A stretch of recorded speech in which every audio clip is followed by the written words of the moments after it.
In 1991, a routine call came in from an apartment in Madrid. Officers were sent to help a distressed family claiming strange disturbances, just another typical case. But what they walked into that night was anything but typical. By the time they left, these seasoned officers were shaken, terrified, and convinced they had encountered something beyond explanation.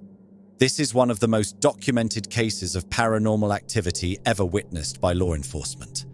And it all began with an innocent curiosity that spiraled into something much darker.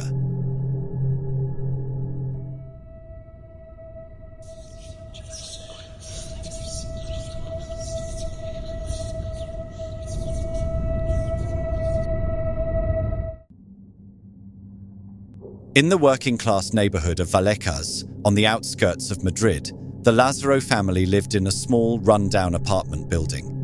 The streets were cramped, and the buildings seemed to lean in, their cracked walls holding the weight of years of hard work and struggle. The Lazaro family's home was a modest 3-room flat on the 3rd floor. It wasn't much, but it was home. At least, that's what it used to feel like. But something shifted, and soon, that little apartment would become a place of unexplainable horror. Conception Lazaro was a single mother, working long hours to keep her family afloat. Every day, she left the house before dawn and came home after dark, cleaning office buildings. Her body ached from the work, but she never complained. Her daughters, Estefania and Maria, were everything to her. No matter how tired she was, she always found time for them. But things weren't easy. Maximino, the father, had passed away not long ago. Mrs. Lazaro tried her best to keep the family together, but she could sense the strain in her daughters. The absence of their father was something they all felt but never really got the chance to speak about. Mrs. Lazaro pushed forward, doing everything she could to hold it all together, but deep down, she knew something was off. The loss of Maximino had left a gap in their lives, one that couldn't be filled with hard work or love alone. Estefania, the oldest, was the one who kept the family from feeling entirely broken. At 16, she had a spark about her, a kind of energy that seemed to light up the room. She loved music and art, always dreaming big of one day becoming a designer. But like many teenagers, she had a fascination with the strange and the unknown. Ghost stories, Ouija boards, anything supernatural, it intrigued her. Her younger sister, Maria, was quieter, more reserved.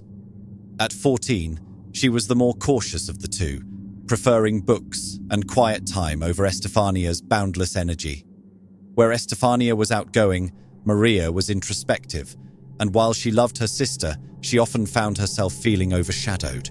But the two shared a bond, one forged by their father's absence and their mother's tireless work to hold it all together. It wasn't an easy life, but they were managing. That is, until the summer of 1991, when everything changed, when Estefania made a decision that would have horrific consequences. Estefania and her friends had always been fascinated by ghost stories, the kind you share late at night when the world feels just a little less safe. One day, during lunch break at school, their curiosity got the better of them. They decided to try something bold, something most people wouldn't dare. Estefania had recently picked up a Ouija board from a thrift shop and now seemed like the perfect time to use it. The plan seemed harmless enough. They decided to sneak away to an empty classroom, away from the watchful eyes of teachers and classmates. Their goal? To contact the spirit of a recently deceased boyfriend of one of their friends. It sounded thrilling, maybe even a little dangerous, but they didn't think much of it. After all, it was just a game. Estefania, however, had another idea in mind. She wasn't just trying to reach anyone's spirit. If the Ouija board worked for her friend, maybe it could work for her too. Maybe she could reach her father, who had died not long ago, using the same method. The classroom they chose was dimly lit, the afternoon sun casting playful shadows through the windows. The air felt still, tense, as the group gathered around the desk where Estefania had laid out the board. Her excitement was obvious. This was her idea, after all. The others, a mix of intrigue and nerves, hesitated at first, but eventually sat down with her. Their hushed giggles bounced off the empty walls as they adjusted their seats. Finally, they placed their fingers lightly on the planchette. At first, nothing happened. It sat motionless on the board, and for a moment, they exchanged nervous glances, unsure if they were doing it wrong. But then, it moved, slowly at first, sliding across the smooth surface as if something unseen was guiding it. The girls went silent. All the nervous laughter and chatter from moments before faded into tense concentration as they leaned closer, watching the planchette pick out letters. The words didn't make much sense at first, fragmented and jumbled, but the movement, so deliberate, so smooth, was enough to send a shiver down their spines. The air in the room felt different now. It was colder, charged with a kind of energy none of them could explain. Even though they were the only ones there, it felt like something, or someone, was watching. No one said it out loud, but they all felt it. What had started as a game was beginning to feel very real. And then, the door to the classroom suddenly creaked open, the sound echoing in the stillness. The girls froze, hearts racing. A teacher, who had apparently returned to grab something, stood in the doorway, her eyes narrowing in surprise. She wasted no time, scolding them for being where they weren't supposed to be, and in the rush to gather their things, the board was knocked over. It was in that moment, when the disruption happened, that everything shifted. Estefania's friends later swore they saw it, a strange smoke that began to rise from the planchette, thin at first, then thickening and swirling in a way that seemed almost alive. It twisted and turned unnaturally, like it was being pulled by some unseen force. Then, in an instant, the smoke shot straight toward her face. There was a split second of stunned silence, and then Estefania's entire body seemed to lock up. Her friends watched in horror as her eyes widened, wide like they'd never seen before, her pupils dilating to almost unnatural sizes. She froze in place, her face pale, and then, with a violent jerk, she began to convulse. The girls scrambled, calling her name, but it was as if she couldn't hear them. Estefania's body shook uncontrollably, her back arching as if something was trying to wrench her apart from the inside. Her breath came in ragged, desperate gasps. Each inhalation seemed harder than the last, like the air had thickened or vanished altogether. Her friends could only watch in paralyzed horror, unsure whether to touch her or not, terrified of what might be happening. She collapsed to the floor with a sudden thud. Her limbs went stiff, her head jerking back and forth as if she were a puppet on a string. Her friends shouted her name over and over, but it was as if she wasn't there anymore, as if something else had taken hold of her. The teacher now rushed to her aid, calling her name. Minutes passed, though it felt like an eternity. Slowly, the convulsions stopped, and Estefania's body lay still on the floor. Her friends hesitated, unsure whether she was even breathing, when, at last, her chest rose with a slow, labored breath. Moments passed, and her eyes fluttered open. She blinked, disoriented, as if she had just woken from a deep sleep. She pushed herself up, her movements slow, unsteady. And for a moment, she simply sat there, staring blankly ahead, her breathing shallow. Then, as if snapping out of it, she turned to her friends and gave a smile and said, "She's fine." But even though her words were calm, there was something in her eyes. Her gaze was distant, unfocused, and her body still trembled slightly, as if the shock hadn't fully worn off. Her friends exchanged uneasy glances, unsure whether they should believe her. Something had happened in that room, something no one could explain, and it was only just beginning to show its effects. In the days that followed, something changed in Estefania. She wasn't the same bright, outgoing girl her family knew. She started keeping to herself, staying quiet and withdrawn. Sometimes, they'd catch her just sitting there, staring into space, her face blank, like she was somewhere else entirely. When her mother asked what was wrong, she would just say she wasn't feeling well and needed some rest. But then, things got weirder. At night, The family began hearing faint whispers coming from her room. At first, they thought she was just talking in her sleep, but the whispers didn't stop. They happened almost every night, growing more frequent and more disturbing. The family swore it sounded like a conversation, but Estefania wasn't answering anyone. She was alone. One night, her mother decided she had to step in. She walked into Estefania's room and sat down on the bed. Her mother, now extremely concerned, pressed her for answers. At first, she hesitated. Then, reluctantly, she told her mother everything. She talked about the Ouija board, about how she and her friends had tried to use it. She described the strange smoke that had come from the planchette, how it swirled and shot into her nose. And then, she admitted the truth she'd been too scared to say before. She hadn't felt right since the event. She continued to describe seeing shadowy figures standing at the foot of her bed, whispering to her in a language she couldn't understand. Sometimes, she said, they would reach out to her, and she'd wake up feeling like she was being suffocated. Her symptoms grew worse. Estefania began having violent seizures and hallucinations. She would suddenly scream in terror, claiming to see dark entities in the room with her. Doctors were baffled. Despite numerous tests, they couldn't find any medical explanation for her condition. The family grew increasingly desperate. In her rare lucid moments, Estefania confided in her mother that she felt like something had attached itself to her during the Ouija board session. She begged her family to believe her, insisting that whatever it wasn't going to stop until it took her. A few months later, she collapsed into a coma. Doctors worked frantically to stabilize her, but within days, her life slipped away.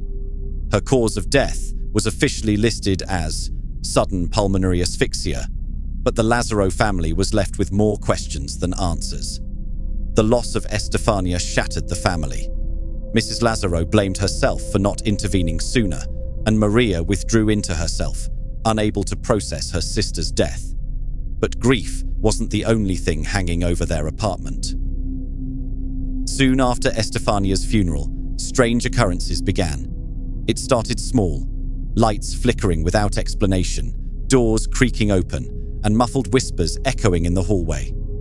At first, Mrs. Lazaro thought her mind was playing tricks on her, but then the activity escalated. Late at night, the family would hear loud banging noises coming from the walls, as though someone were hammering from the inside. Objects began to move on their own, cups sliding off tables, framed photographs falling from shelves. And perhaps the most unsettling was when they found Estefania's photo lying face down, with deep scratches etched into the glass. Maria began waking up in the middle of the night, screaming that someone was in her room. She described feeling cold hands grabbing her wrists and hearing what sounded like her sister's voice, calling out to her. But when she turned on the light, no one was there. The room was empty. And then came the shadows. Mrs. Lazaro reported seeing dark, human-like figures darting through the apartment, disappearing as soon as she tried to focus on them. One night, she heard a guttural growl coming from the hallway, sending her imagination into a frenzy. Terrified and unable to sleep, the Lazaro family turned to their local priest for help. He performed several blessings on the apartment, but nothing worked, and the activity only grew worse, as if almost angering the entity. He would no longer visit the premises. With nowhere else to turn, Mrs. Lazaro made a desperate call to the police. Officer Jose Negri was sitting in his patrol car, taking a break.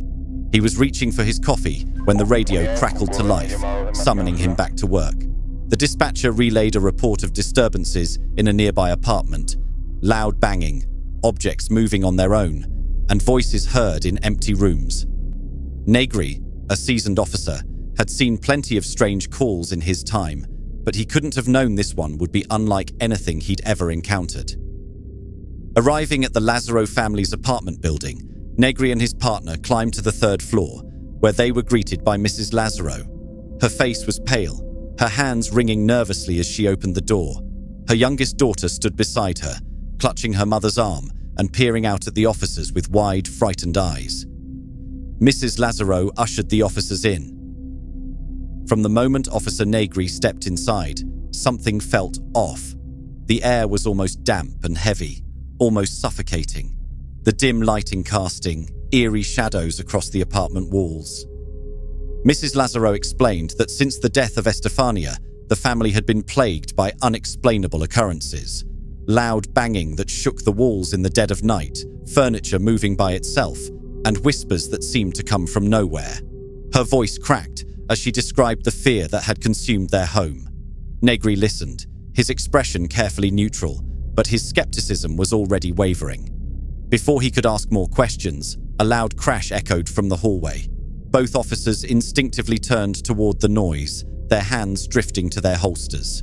They followed the sound to the hallway, but found nothing out of place. Negri's partner swore he saw one of the cupboard doors at the end of the hall slam shut on its own, but there was no one else in sight.